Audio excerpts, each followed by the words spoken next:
Amados irmãos e irmãs, bom dia, seguindo aí a nossa caminhada com a igreja. Chegamos hoje ao 33º domingo do tempo comum, o penúltimo domingo desse ano litúrgico e desse tempo comum que estamos vivendo já desde lá meados de janeiro, numa busca diária, semanal, para nos tornarmos santos e perfeitos como Deus é santo e perfeito. E agora, bem próximos da festa desse Cristo declarado Rei do Universo, estamos aí nesses momentos finais, ajustes finais, para que a nossa declaração a favor dele, o reconhecimento do seu senhorio sobre nós, seja verdadeiro, não só de boca, mas acompanhado de uma vida que está se esforçando por adequar-se à sua vontade. Hoje também a igreja celebra a memória de São Roque Gonzales, Santo Afonso Rodrigues e São João del Castillo, presbíteros e mártires aqui da Igreja Latina. Esses três padres jesuítas tinham ascendência espanhola. Eles foram martirizados pelas mãos de índios influenciados pelos pajés de suas tribos. O martírio dos três aconteceu numa região que na época pertencia ao Reino da Espanha e que hoje forma o Estado brasileiro do Rio Grande do Sul. Roque Gonzalez foi um padre e um missionário exemplar.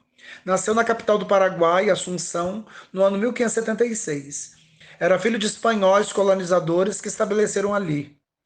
Seus pais, Bartolomeu Gonzalez Vilaverde e Maria de Santa Cruz, eram nobres e o educaram na fé e na virtude. Aos 15 anos, Roque tomou a decisão de entregar sua vida para o serviço de Deus. Aos 24 anos, Roque recebeu a ordenação sacerdotal.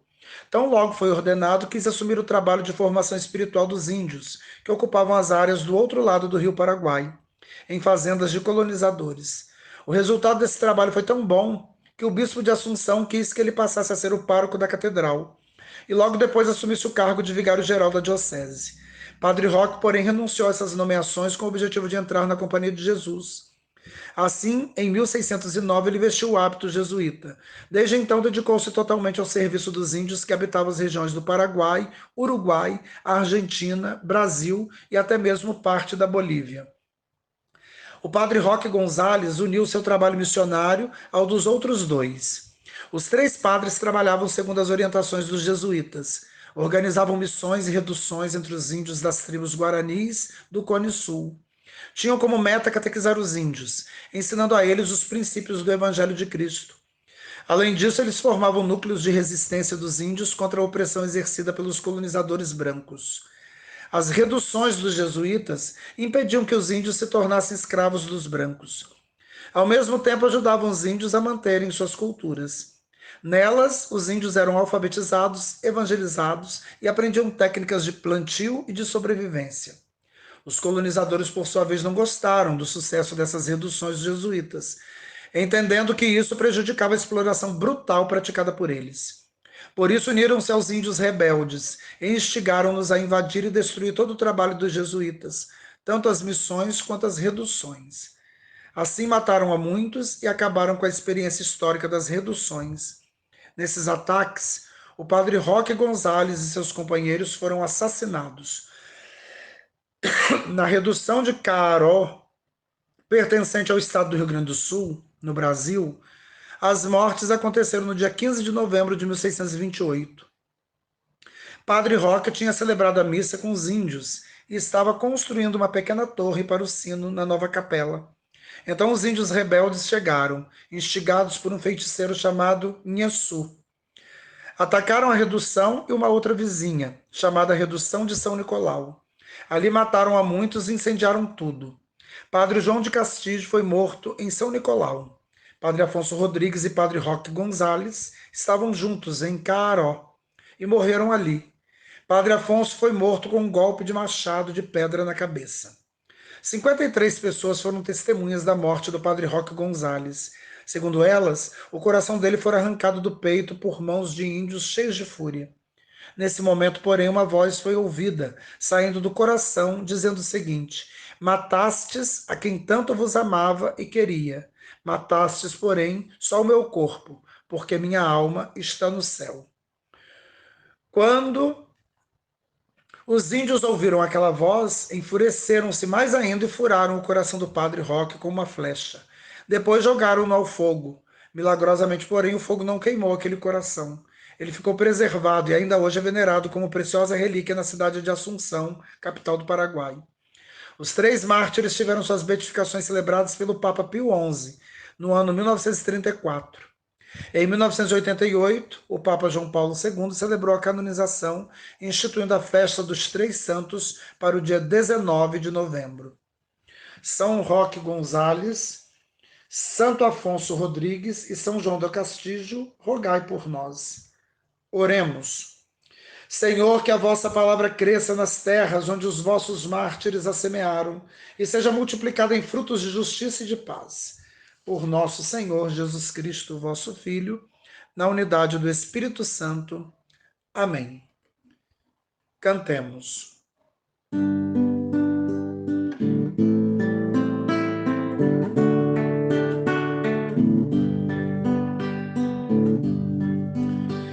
Nós somos responsáveis por dons que recebemos. Se Deus em nós confia, negar-lhe não podemos. Se Deus em nós confia, negar-lhe não podemos. O reino de Deus também será como um homem que está por viajar. Reúne seus servos ao seu redor e começa seus bens confiar. O servo que os 5 recebeu, outros 5 talentos lucrou. O que recebera os outros 2, fez o mesmo, mais 2 conquistou. Nós somos responsáveis por dons que recebemos. Se Deus em nós confia, negar-lhe não podemos. Se Deus em nós confia, negar-lhe não podemos. Mas quem recebera um se foi, com receio o talento enterrou. Assim a esperança se terminou, é mais fácil fugir que arriscar. Na volta ao Senhor pediu então resultado dos bens que deixou. Aos 2 que em dobro fizeram render, recompensa maior confirmou. Nós somos responsáveis por dons que recebemos. Se Deus em nós confia, negar-lhe não podemos. Se Deus em nós confia, negar-lhe não podemos. Coitado de quem se omitiu, com receio de tudo perder. Até o que tinha o Senhor tirou, a confiança não quis merecer. A todo aquele que assumir e cumprir com amor sua missão, a vida que tem se transformará em serviço de Deus para o irmão. Nós somos responsáveis por dons que recebemos. Se Deus em nós confia, negar-lhe não podemos. Se Deus em nós confia, negar-lhe não podemos.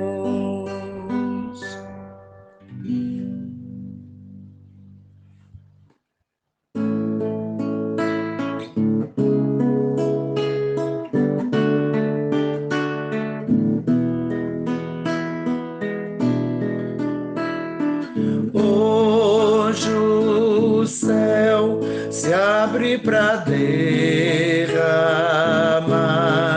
sobre os corações toda a graça do Pai. Eu também quero me derramar de todo o meu coração nos braços do Pai. Vem, Espírito Santo, com teu poder tocar meu ser, fluir em mim. Vem, Espírito Santo,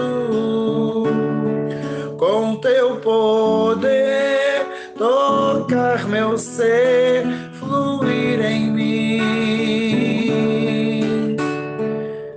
Hoje eu posso ser um novo homem pelo teu poder renascer. Hoje eu posso ser um novo homem pelo teu poder renascer. Vem, Espírito Santo, com teu poder tocar meu ser, fluir em mim. Vem, Espírito Santo, com teu poder tocar meu ser, fluir em mim.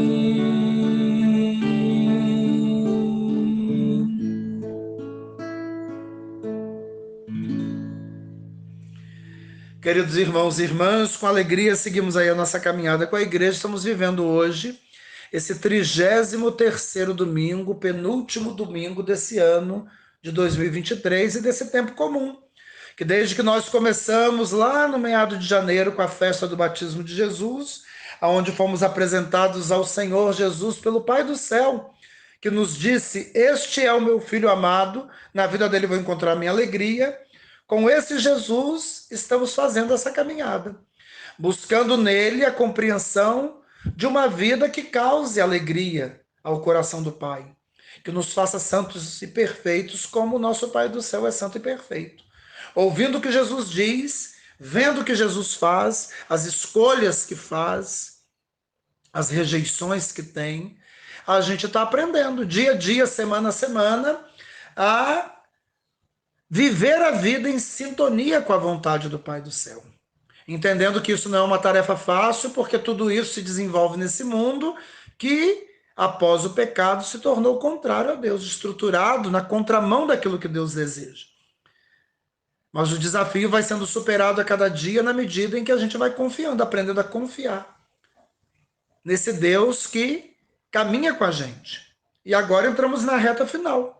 E nesses últimos 3 domingos, começamos domingo passado, o capítulo 25 de São Mateus, que junto com o capítulo 24 traz ali o discurso escatológico de Jesus, a última orientação aos discípulos, digamos assim, alertando a comunidade dos discípulos sobre a necessidade de estarem atentos, vigilantes.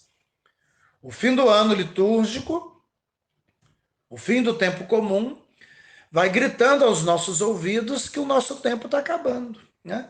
É o período propício no calendário da igreja para a gente pensar também no final da nossa vida, que a gente não sabe quando vai acontecer a nossa saída desse mundo. Assim como Deus não perguntou a nenhum de nós se queríamos vir, não nos perguntará se queremos sair. A notícia que a gente tem é que assim como a gente veio, a gente vai. Como não sabemos o dia e a hora, estar atentos, vigilantes, preparados a cada momento, para esse que daqui a pouco será o último momento, a condição colocada. A pergunta é: como se prepara, né? Como que eu posso estar a cada momento da minha vida preparado para esse encontro com o Senhor, que mais dias, menos dias acontecerá na minha vida? Daí Jesus, no capítulo 25, conta 3 parábolas escatológicas. A primeira ouvimos no domingo passado, a parábola das 10 jovens. E entendemos ali a necessidade de termos óleo. A lâmpada sempre acesa. Entendemos ali que o óleo é uma conquista diária, com tudo aquilo que a gente faz que está em perfeita sintonia com a vontade de Deus. Quando nós agimos fora da sintonia, a gente queima o óleo. E pode ser que no último momento não dê tempo da gente recuperar. Porque pedir emprestado o óleo não dá. Porque o óleo é o resultado de uma vida. E a vida é pessoal e, portanto, intransferível. Comprar aos vendedores é uma possibilidade, mas que não dá muito certo. Primeiro que o óleo que se compra não é próprio. E cada um tem que fabricar, digamos assim, conquistar o seu próprio óleo. E outra é que nesse intervalo que você sai do lugar marcado para o encontro com o Senhor, para se desviar, indo até os vendedores comprar, nesse meio tempo o noivo chega. E quem está preparado entra com ele para a festa, e quem não está fica do lado de fora, porque a porta se fecha. Terceiro momento, pode bater na porta? Pode. Mas você teve uma vida inteira para estar preparado. Portanto, no final não dá tempo, né? Se você viveu uma vida inteira desconhecendo a vontade desse Deus, dando de ombros, fingindo não ouvir, achando complicado, desdizendo o que Deus diz, né? Vivendo em sintonia com o mundo que a palavra diz é contrário à vontade de Deus. Você viveu uma vida como se não conhecesse esse Deus. Por isso a voz de dentro diz: eu não conheço vocês. E Jesus terminava essa primeira parábola alertando a gente: portanto, ficai vigiando, pois não sabeis qual o dia nem a hora. Vivemos a semana inteira, essa semana, pensando nisso, né? Terminamos ontem. Hoje começamos essa 33ª semana do tempo comum, com o 33º domingo. E o tema segue na mesma linha, para mostrar como que isso é importante, né? São 3 semanas seguidas em que o tema da vigilância, da espera vigilante e atenta, é colocada para nós. E depois vamos viver também os primeiros dias do tempo do advento, as 2 primeiras semanas, sobretudo, até o dia 16 de dezembro, dentro desse tema da expectativa, dessa espera vigilante, ativa a esse Senhor que vem. Então é um tema muito importante para o crente. O crente tem de entender que a vida, dom de Deus, assim como foi dada a nós, será tirada. E que importa que nós estejamos a cada momento nesse esforço. Ah, mas eu não vou conseguir fazer tudo. Ninguém vai. Nós vamos terminar a nossa vida devendo muito. Aliás, sem pagar nada, ele pagou a dívida de pecado, né? Mas o que Deus quer agora, como gratidão de uma dívida que ele pagou com a morte do seu filho na cruz, que a gente se esforce para viver, né? A perfeição não será concedida a nós nesse mundo, a perfeição plena. Mas para eu tê-la plenamente, eu tenho que mostrar, enquanto eu caminho aqui, que eu estou desejando, que eu estou querendo, que eu estou me esforçando. É isso que importa. Cada dia, por isso que eu falo sempre aqui, cada um no seu tom, cada um no seu ritmo, cada um dentro daquilo que é possível. Deus não pede de nós nada, e veremos isso hoje, além daquilo que a gente pode dar. Ele nos oferece na proporção das capacidades que ele já colocou em nós. Então, tudo que ele pede de nós está em sintonia, a gente precisa só descobrir isso. A gente aqui fica nesse lamento, nessa reclamação, porque conformados ao mundo, a gente rejeita tudo de antemão que vem de Deus. Então, não dá, não posso, não consigo, não sei, não tenho tempo. Essas desculpas esfarrapadas.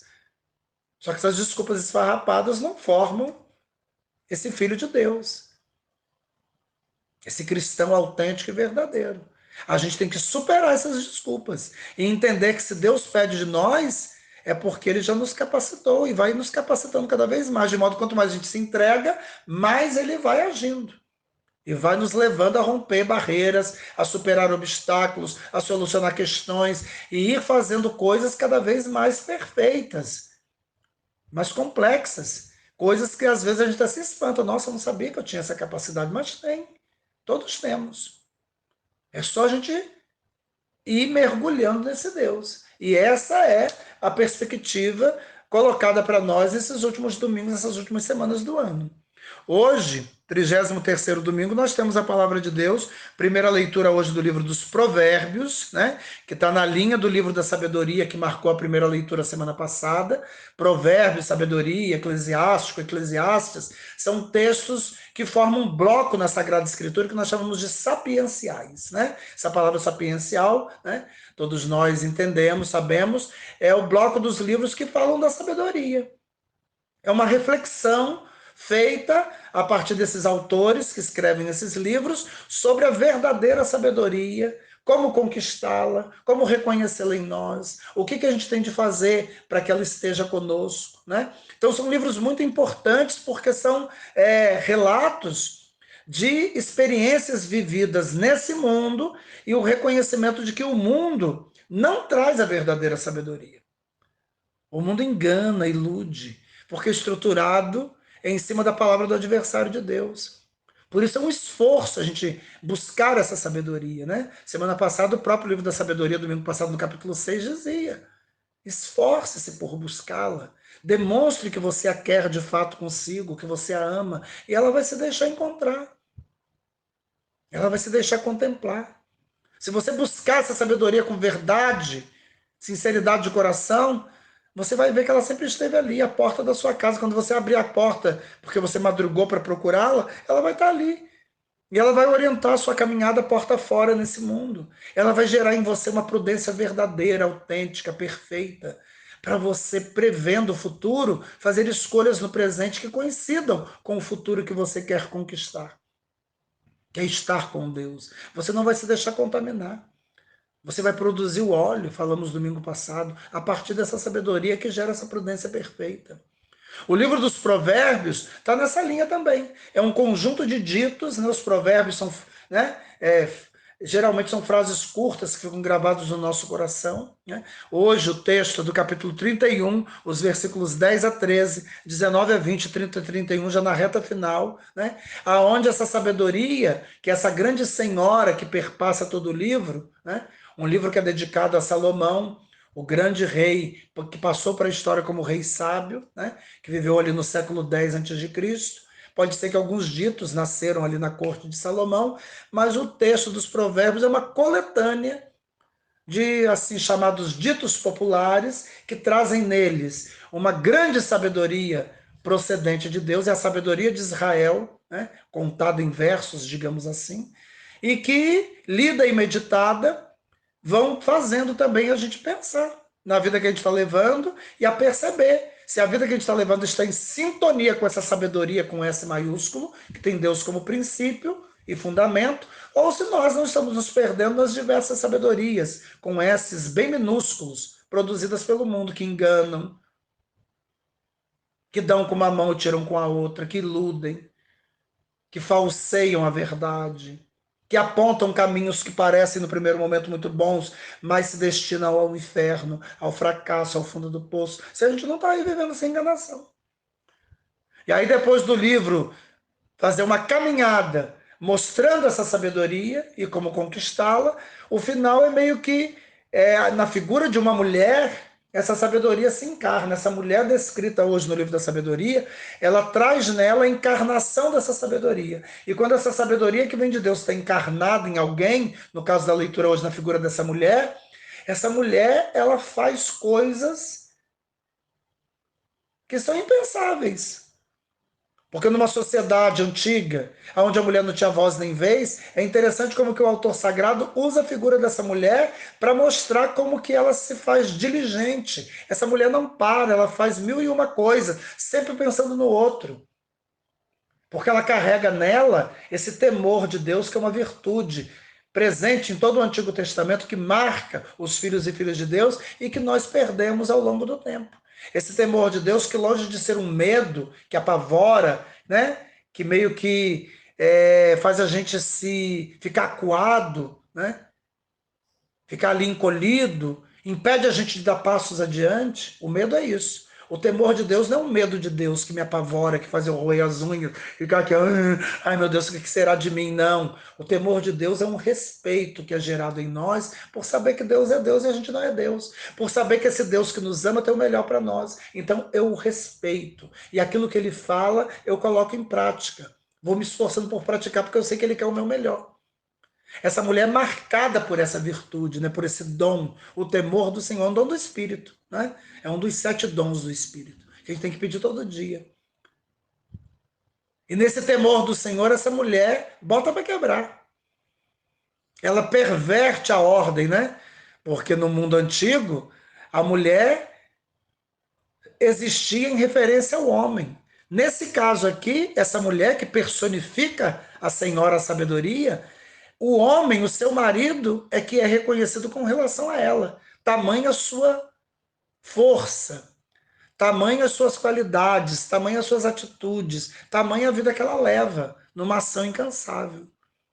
Mostrando como que quando a gente está, né, possuído por essa sabedoria, a gente se movimenta em sintonia com ela. E o que a sabedoria pede de nós é que nós sejamos para os outros. Aquilo que na experiência que nós fazemos com Deus, percebemos que Ele é para nós. A sabedoria vai levando a gente nos caminhos do Senhor, pelos caminhos do Senhor. Vai tirando a gente dos caminhos do mundo. Vai levando a gente a fazer aquilo que agrada a Deus e automaticamente a deixar de fazer aquilo que o desagrada.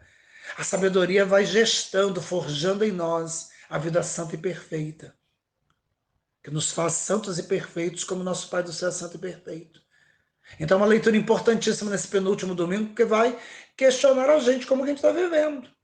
Quem vive de acordo com a sabedoria está sempre pronto, está sempre vigilante, atento, de maneira natural.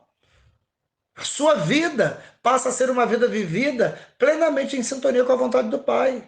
Por isso não tem receio do encontro com Ele. Porque sabe que quando esse encontro se der, estará ali, fazendo, agindo, pensando, falando, em perfeita sintonia com aquilo que é a vontade do Pai. Porque está sendo conduzido por essa sabedoria. É disso que se trata. Quando a sabedoria de Deus se torna natural em nós, o que Deus pede deixa de ser fardo. E a gente faz naturalmente. É disso que se trata. Então diz o autor dos provérbios hoje, uma mulher forte, quem a encontrará? Né? Já começa assim. E o que faz essa mulher forte ser forte? É essa sabedoria.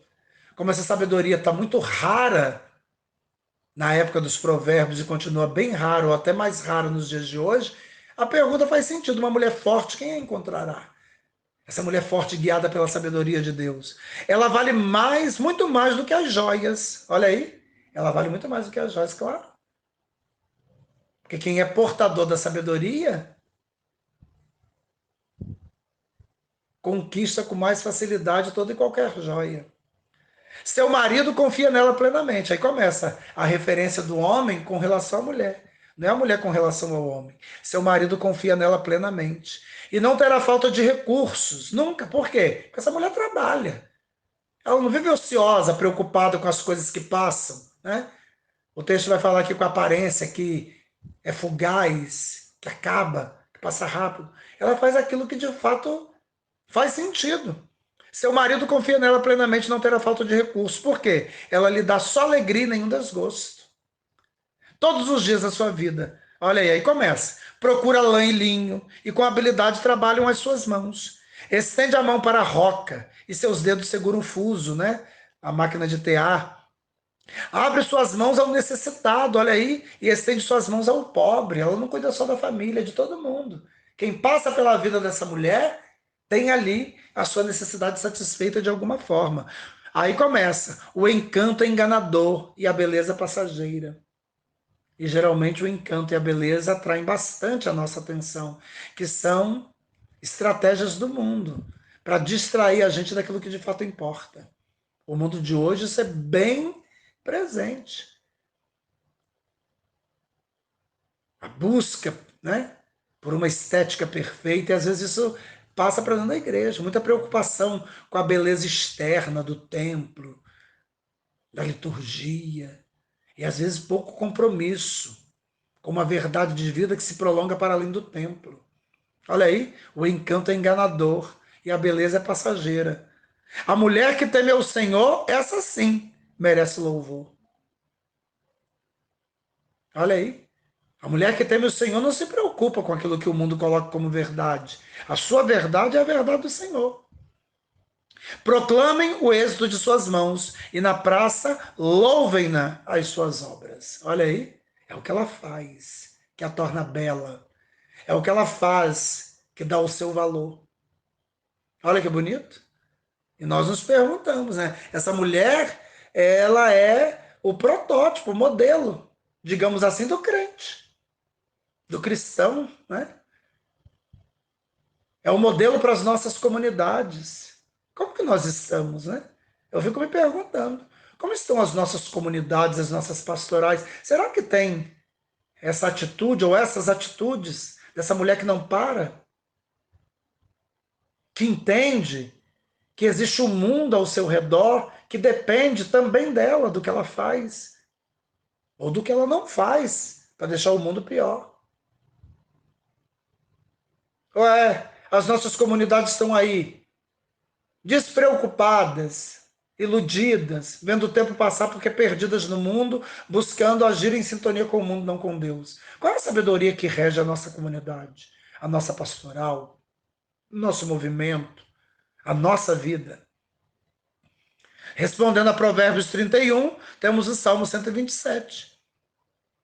Felizes os que temem o Senhor e trilham os seus caminhos. Olha aí. Felizes os que temem o Senhor e trilham os seus caminhos.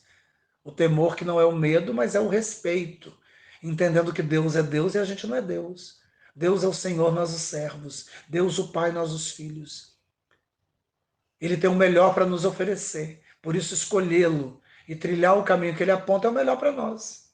Feliz és tu se temes o Senhor e trilha seus caminhos. Do trabalho de tuas mãos has de viver, serás feliz, tudo irá bem. Do trabalho de tuas mãos has de viver.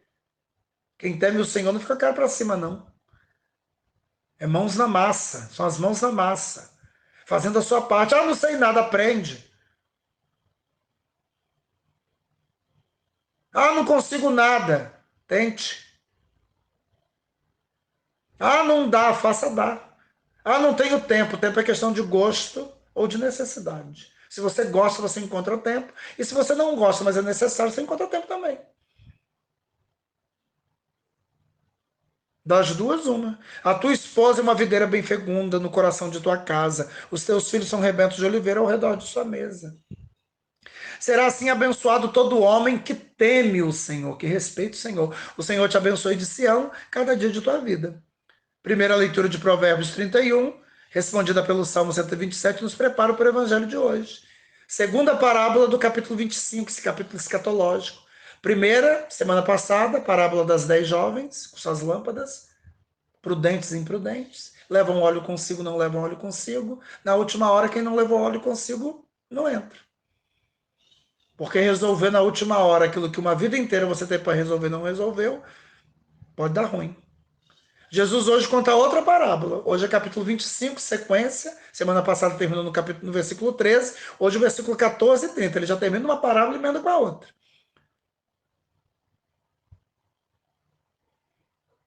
As duas parábolas, domingo passado e essa, têm a mesma mensagem, mas vai colocando novos elementos. Semana passada falou do óleo, mas a pergunta que talvez a semana passada não responde é como que a gente conquista esse óleo? Aonde a gente vai? O que a gente tem de fazer para que esse óleo esteja sempre ali à nossa mão? Para no final não precisar pedir emprestado, que não vai dar certo, comprar não vai dar certo. O que eu preciso, como eu preciso ser para que esse óleo esteja à minha disposição sempre? A parábola de hoje vai responder a isso. A parábola conhecida como parábola dos talentos. E vai mostrar todo o processo. E vai quebrar em nós essa maneira de dar desculpa. Não sei, não dá, não tenho, não consigo. Não tem nada disso. Tudo tá quadradinho, encaixadinho, certinho. Porque Deus, o papo é reto, ele dá logo a visão. Para ninguém ter desculpa esfarrapada. Desculpa esfarrapada de Deus não se sustenta. Não venha para cá, não. Quando você vai com milho, Deus já veio com o angu pronto, já comeu. Não vem querendo dar uma desperta, não. O mal do esperto é pensar que todo mundo é bobo, inclusive Deus. Né? Como ouvi um ditado essa semana, num programa de televisão. O problema do urubu é pensar que todo boi está morto. Às vezes o boi está só dormindo. E se ele chegar, já leva logo um coice, uma chifrada. Você está percebendo o negócio? Então não vem com desculpa esfarrapada, não. Ah, não deu, não sei. Na comunidade tem um povo assim, né? Pede uma coisa, aí não dá. Pede outra coisa, não sei. Ah, pede, não tenho tempo. Ah, pede pro outro. Meu filho, se toca. O que você está fazendo nesse mundo? A passeio? Crente não está no mundo a passeio, né? crente está no mundo para cumprir uma missão. E para cumprir essa missão, aquele que concedeu, confiou essa missão, vai dando as condições. Deus é um patrão que dá todas as condições para que os trabalhadores exerçam e bem o seu trabalho, cumpram e bem o seu trabalho. Tudo que você precisa, ele dá. Então nós vamos ler a parábola e vamos comentando passo a passo, né? Então diz aí, Mateus 25, 14 a 30. Naquele tempo, Jesus contou esta parábola aos seus discípulos. Qual a parábola? Um homem ia viajar para o estrangeiro. Já vamos de cara percebendo que esse homem que viaja para o estrangeiro é o próprio Deus, né? Mas, como ele vai viajar para o estrangeiro, ele quer confiar a sua fortuna, os seus bens, aos seus empregados. É o que ele vai fazer. Chamou os seus empregados e lhes entregou os seus bens, todos os bens. Isso aqui é importante. Tudo que ele tinha, ele confiou aos empregados. Confiou. Ele não precisaria. No final da parábola, vamos ver isso, né? Ele poderia ter usado outro recurso, que talvez traria até mais segurança. Mas ele quis confiar os seus bens aos seus empregados. E aí diz a parábola que a um ele deu 5 talentos, a outro deu 2 e ao terceiro 1. Por que ele dá 5 a um, 2 a outro, 1 a outro? A cada qual de acordo com a sua capacidade. Olha aí. Então Deus não dá nada para nós, não pede nada de nós que a gente não tem capacidade. Ele primeiro analisa quem a gente é. E quando ele pede de nós, ele pede, ele entrega, porque ele sabe que a gente tem capacidade. E é outra coisa interessante que me chama a atenção. Geralmente, aquele que parece ter recebido menos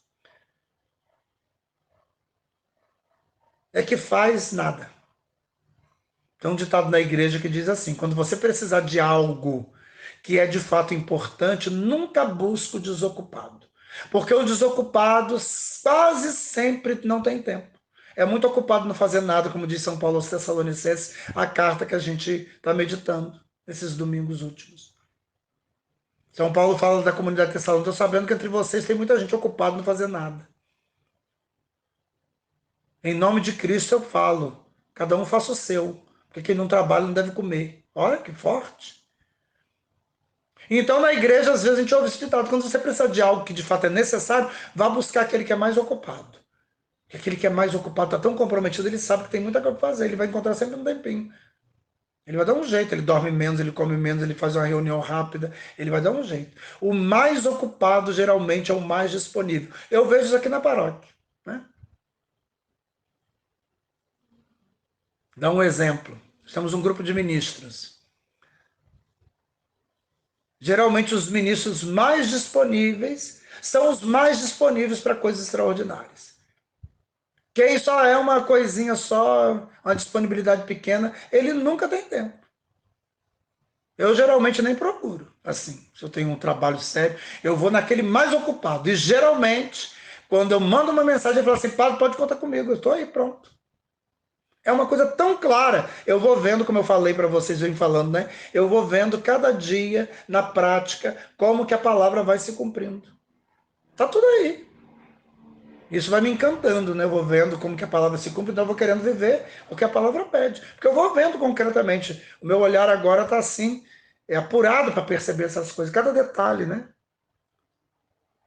Então ele vai dando 5 para um, 2 para outro, 1 para outro. Ele tem 8 talentos, ele distribuiu com os empregados, deu tudo. Deus dá tudo, não dá pouco não. Ah, mas um talento equivalia a 36 quilos de prata, parece. Era o salário de um trabalhador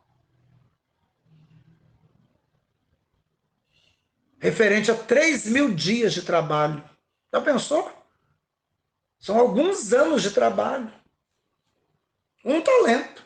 Então, quando Deus, o pouco que Deus dá é muito. Acorda aí. Ah, Deus me deu tão pouquinho. Não, meu filho. O pouquinho que ele te dá vem com uma capacidade de reprodução que é coisa de louco. Já pensou? Um talento, 36 quilos de prata.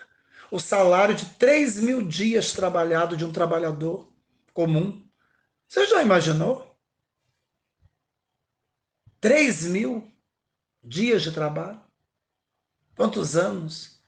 Deus entrega assim numa paulada só. Tá, entregou.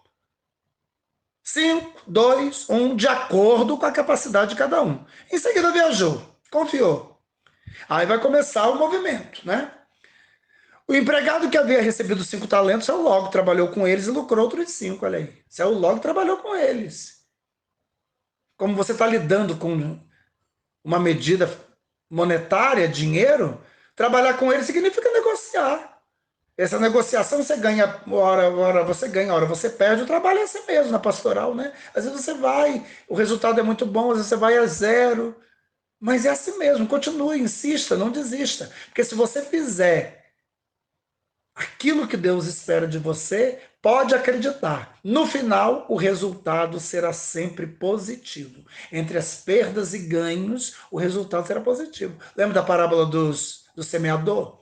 Lá no meado de julho, capítulo 13 de São Mateus, a primeira das 7 parábolas que Jesus conta no capítulo 13 para falar o que é o reino dos céus e como que ele se faz, é como um semeador que saiu a jogar semente. Joga semente.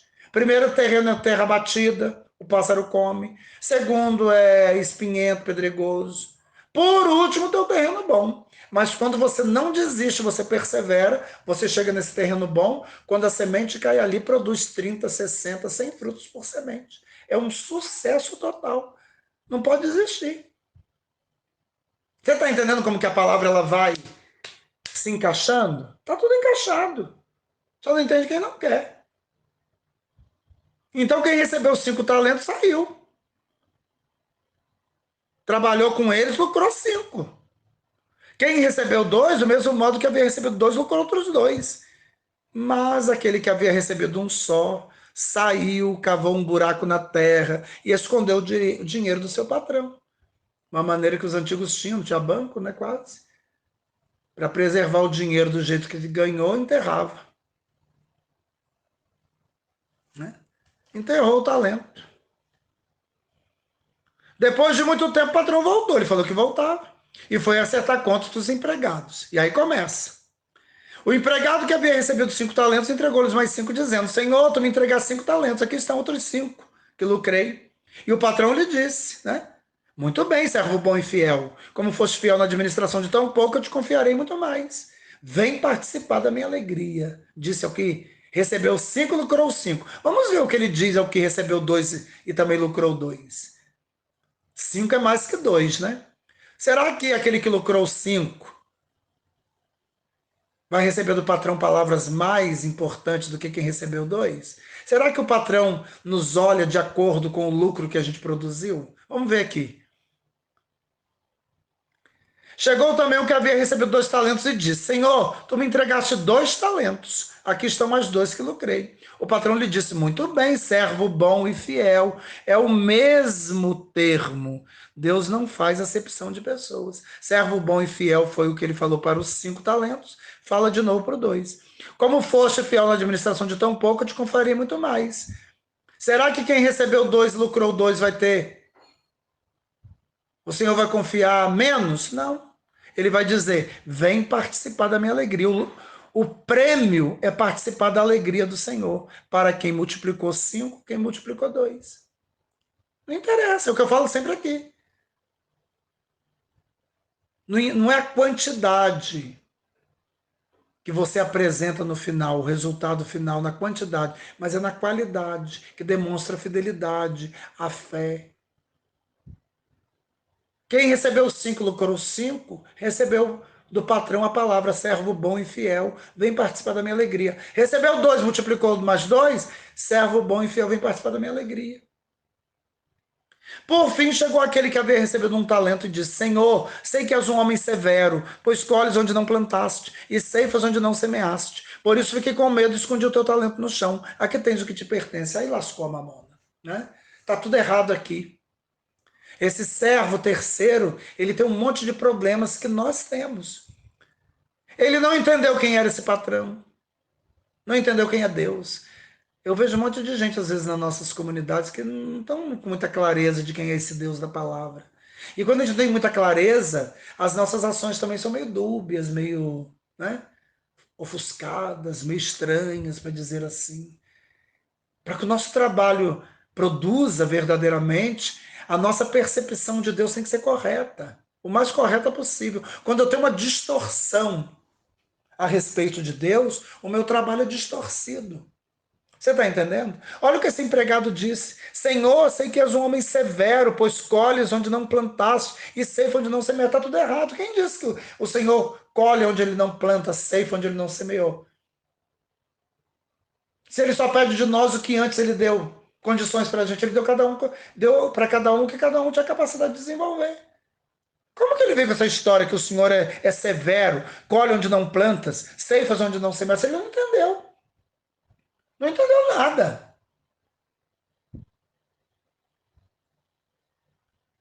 A concepção dele está completamente fora do tom.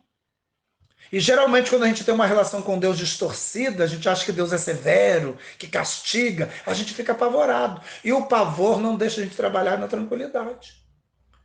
Eu venho falando também isso aqui na paróquia, para alguns que vêm conversar comigo, né? Porque eu sinto que alguns têm uma relação com Deus meio fora do tom, de medo, né? Agora no final do ano, né, que a gente fala sobre a morte, sobre o juízo final, sobre o encontro com o Senhor, sobre a necessidade de vigilância, eu vejo que alguns recebem essa mensagem e ficam apavorados. Quando a palavra de Deus nos apavora, a gente está entendendo de maneira errada. Deus que é amor, não pode apavorar. O amor não apavora, o amor tranquiliza, o amor compreende, o amor ajuda, pega pela mão e caminha junto. Por que eu vou ter medo de um Deus assim, né? E eu vejo que às vezes são paroquianos, né, firmes, fortes, estão na missão e tudo, mas ainda tem esse problema de se ajustar.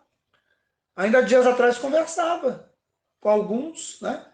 Eu falava, calma, que medo é esse? Que pavor é esse? A nossa experiência com Deus tem que nos levar a entender, a compreender que Ele é amor. E o amor não vem ao nosso encontro para atacar o terror, para meter o louco. Quem taca o terror e mete o louco é o diabo, não é Deus não. Calma. É um desespero. Porque qualquer coisinha que sai ali da linha, calma, gente, a gente volta para a linha. São Paulo, escrevendo aos Coríntios, primeira carta, capítulo 13, diz que o amor é paciente, é generoso, é compassivo.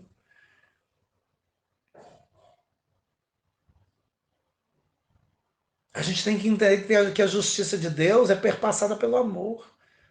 Quando eu ouço, às vezes, paroquianos dizerem, ah, Deus é amor, mas é justo. Ele está fora do tom, porque se mais, né, a gente aprende na língua portuguesa.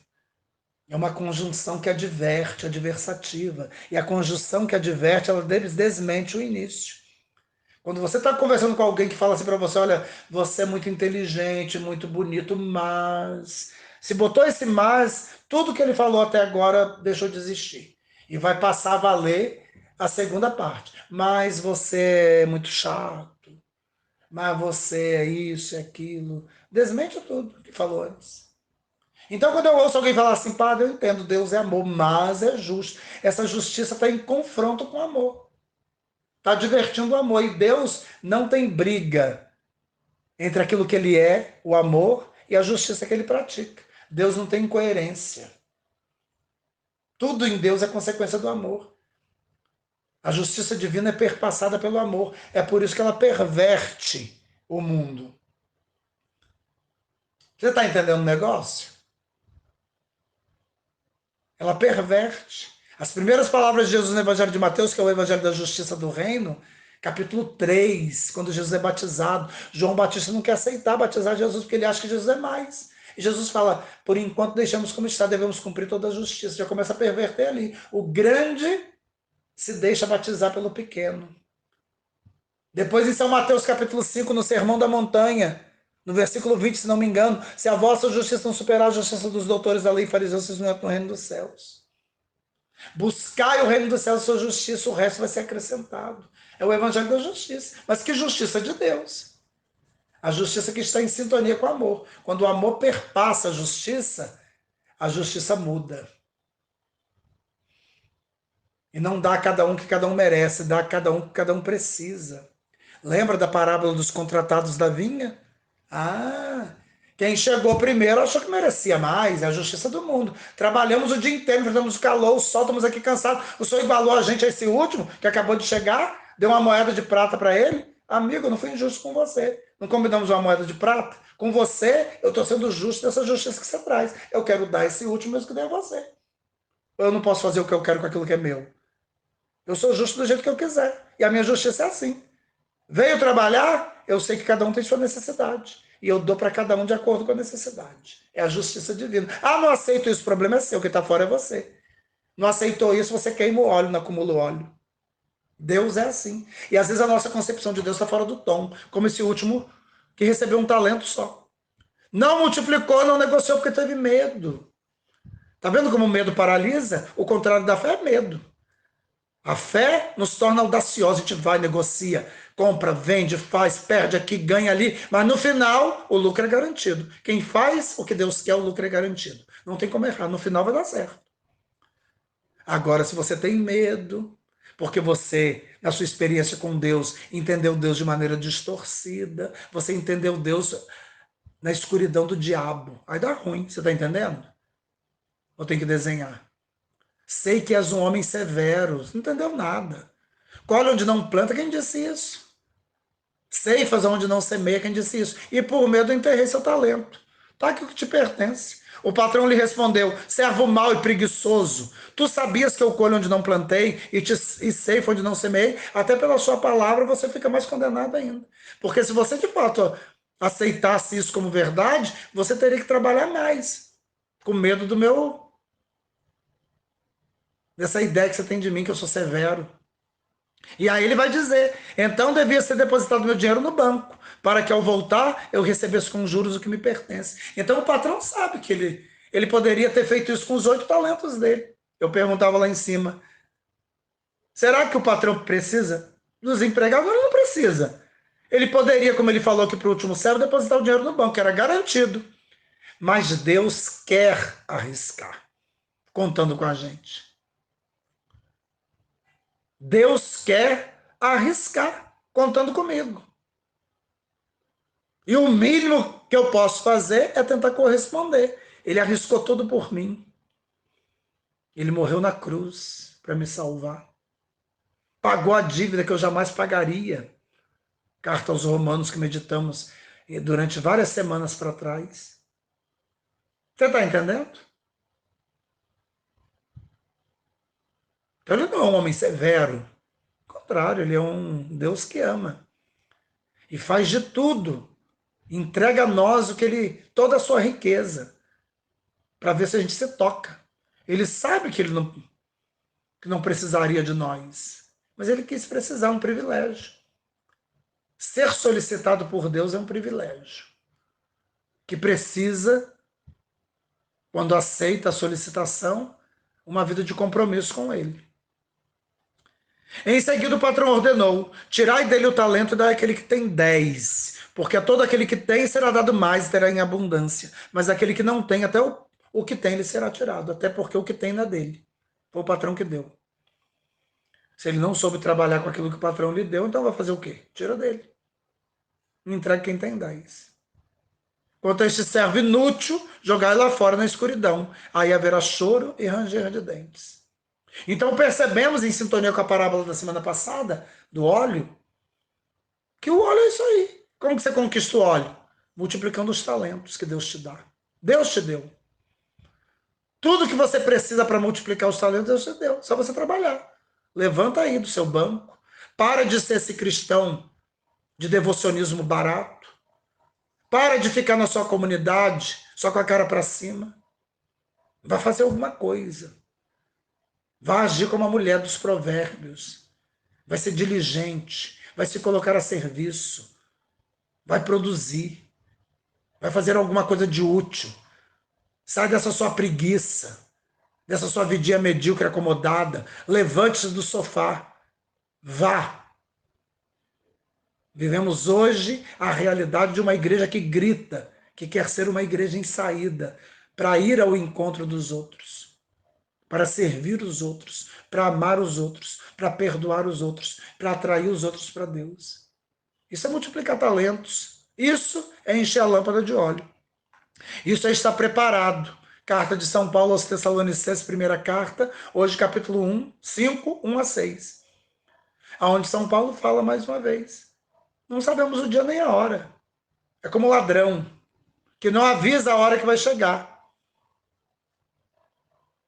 Que escolhe geralmente à noite, a escuridão, quando está todo mundo despreparado. Como o grito da semana passada da parábola. No meio da noite ouviu-se um grito. O noivo está chegando, sabe o que você encontra? Quem está preparado entra, quem não está, não dá.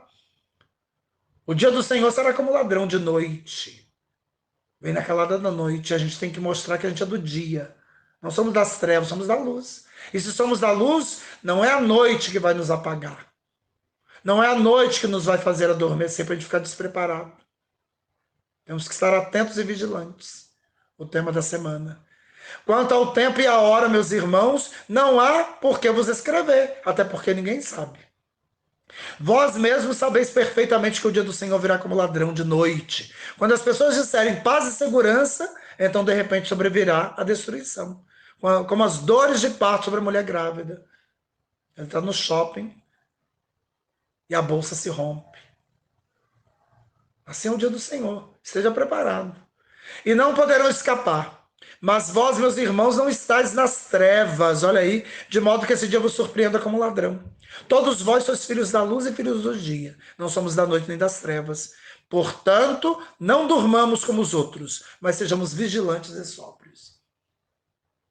De acordo com a leitura de hoje, vigilantes e sóbrios é aquele que multiplica talentos, que recebe os talentos do Senhor e sai logo, para trabalhar com eles, para que na hora que o Senhor voltar, você esteja ali. Senhor, me deste 5, eu tenho 10. E a gente possa ouvir do Senhor, servo bom e fiel. Foste fiel no pouco, eu vou te dar muito. Vem participar da minha alegria. Olha que bonito. É para isso que nós estamos nos preparando. O final do ano é para isso. Abrir, nos colocar com um olhar em perspectiva, para além. E enxergar que além o nosso encontro com o Senhor acontecerá. E quando acontecer, o que nós vamos apresentar? Senhor, me deste 5, tens aqui 5 a mais? Ou, Senhor, tive medo, e o único talento que o Senhor me deu, eu enterrei, está aqui o que é seu. Ouviremos do Senhor o quê? Servo bom e fiel, foste fiel no pouco, eu te dou muito, vem participar da minha alegria, ou servo mau e preguiçoso? Pelo menos colocar meu dinheiro no banco você deveria. Devolver. Você enterrou, não fez nada, não deixou ninguém fazer. Tá ruim para você, tá ruim para mim. De modo que abrindo essa 33ª semana, penúltima semana do ano, vamos pedir a Deus que Ele nos ajude a entender, né, o que Ele espera de nós, a entender que tudo que Ele espera de nós a gente pode cumprir, porque Ele nos entregou tudo que a gente precisa. E que a gente multiplique aquilo que Ele nos deu. Que Deus nos ajude, assim seja.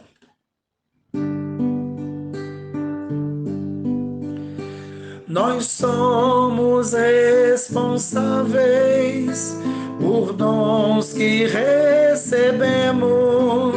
Se Deus em nós confia, negar-lhe não podemos. Se Deus em nós confia, negar-lhe não podemos. Coitado de quem se omitiu, com receio de tudo perder. Até o que tinha o Senhor tirou, a confiança não quis merecer. A todo aquele que assumir e cumprir com amor sua missão, a vida que tem se transformará em serviço de Deus para o irmão. Nós somos responsáveis por dons que recebemos. Se Deus em nós confia, negar-lhe não podemos. Se Deus em nós confia, negar-lhe não podemos. O Senhor esteja convosco. Ele está no meio de nós. Estendei, Senhor, sobre os vossos fiéis a vossa mão protetora, para que vos busquem de todo o coração e mereçam conseguir o que vos pedem. Por Cristo nosso Senhor. Amém. Abençoe-vos Deus Todo-Poderoso, Pai e Filho e Espírito Santo. Amém. Que a alegria do Senhor seja sempre a vossa força. Fiquem em paz, depois em paz saiam para o cumprimento da missão que no dia de hoje Deus pensou para cada um. Assim seja. É isso aí, um excelente dia para todos, que Deus abençoe cada um e até amanhã, se Deus quiser.